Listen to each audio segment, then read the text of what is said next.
موسیٰ رضا، یا علی موسیٰ رضا، یا علی موسیٰ رضا، یا علی موسیٰ رضا، یا علی موسیٰ رضا، یا علی موسیٰ رضا، یا علی موسیٰ رضا، یا علی موسیٰ رضا۔ بسم اللہ الرحمن الرحیم۔ حضرت امام علی رضا علیہ السلام اور تربیت فرزند۔ آئیے آج کی گفتگو میں ہم سمجھتے ہیں کہ امام علی رضا علیہ السلام کی زندگی سے ہمیں تربیت فرزند کا کیا پیغام ملتا ہے۔ آج کی گفتگو میں ہم امام علیہ السلام کی سیرت طیبہ سے 5 باتیں آپ کی خدمت میں پیش کریں گے۔ نیک اولاد اور صالح اولاد کی گفتگو شریک حیات کے انتخاب سے شروع ہوتی ہے۔ جب تک شریک حیات نیک صالحہ نصیب نہ ہو انسان کو نیک اولاد نصیب نہیں ہو سکتی ہے۔ اسی لیے مولا کائنات امیر المومنین حضرت علی ابن ابی طالب علیہ السلام نے اپنے بھائی جناب عقیل سے یہ کہا تھا کہ اے عقیل، کوئی ایسا خانوادہ تلاش کرو جہاں میں شادی کروں تو خدا ہمیں ایسی اولاد دے جو کربلا میں میرے لال حسین کے کام آ سکے۔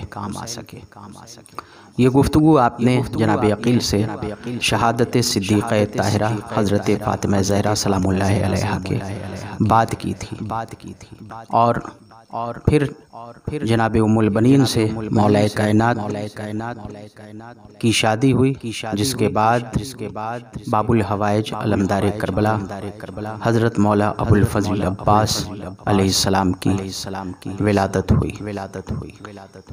صفوان بن یحییٰ کہتے ہیں کہ امام علی رضا علیہ السلام نے مجھ سے فرمایا، مرد کے لیے اس سے زیادہ سودمند کوئی چیز نہیں ہے کہ اسے نیک اور صالحہ شریک حیات نصیب ہو۔ یہی بات لڑکیوں کے لیے اور عورتوں کے لیے بھی ہے کہ ان کے لیے بھی نیک اور صالح شریک حیات نصیب ہونا بہت ہی سودمندی اور سعادت مندی کی بات ہے۔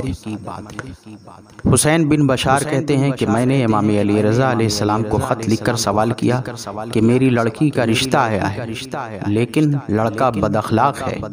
امام علیہ السلام نے خط کے جواب میں تحریر فرمایا کہ اگر وہ بد اخلاق ہے تو ایسے لڑکے سے اپنی لڑکی کی شادی نہ کرو۔ یعنی جس طرح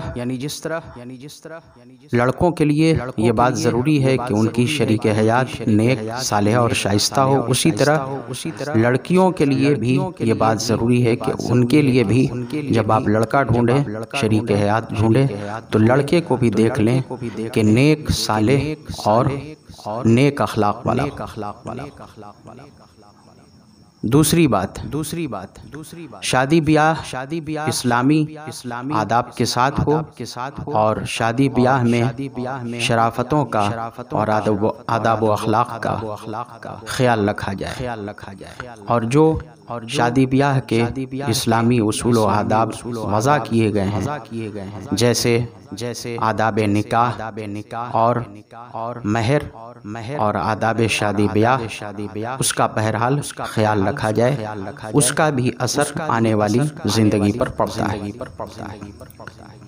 تیسری بات جب بچہ پیدا ہو سب سے پہلے اس کے کانوں میں توحید کی آواز جانی چاہیے۔ اس کے لیے مستحب ہے کہ اس کے دائیں کان میں اذان اور بائیں کان میں اقامت کہی جائے۔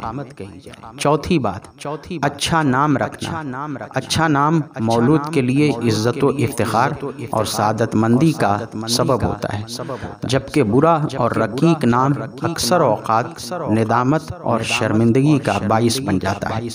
ائمہ معصومین علیہ السلام کی احادیث میں اچھے نام کی تاکید کی گئی ہے۔ امام علی رضا علیہ السلام نے اپنے فرزند کا نام محمد رکھا، جن کا لقب تقی ہے، اور دنیا انہیں نویں امام حضرت امام محمد تقی کے نام سے جانتی ہے۔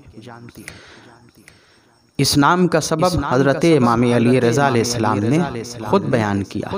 آپ کی حدیث میں ملتا ہے کہ جس گھر میں محمد نام کی اولاد ہوتی ہے خدا اس گھر میں صبح و شام برکتیں نازل کرتا ہے۔ پانچویں بات، بچوں کے ساتھ محبت سے پیش آنا چاہیے، ان سے محبت سے گفتگو کرنی چاہیے، اس لیے کہ انسان چاہے جس عمر کا ہو اس کا احترام ضروری ہے۔ جیسے ہم اپنے لیے یہ بات پسند نہیں کرتے کہ کوئی جھڑک کے بات کرے، بلا وجہ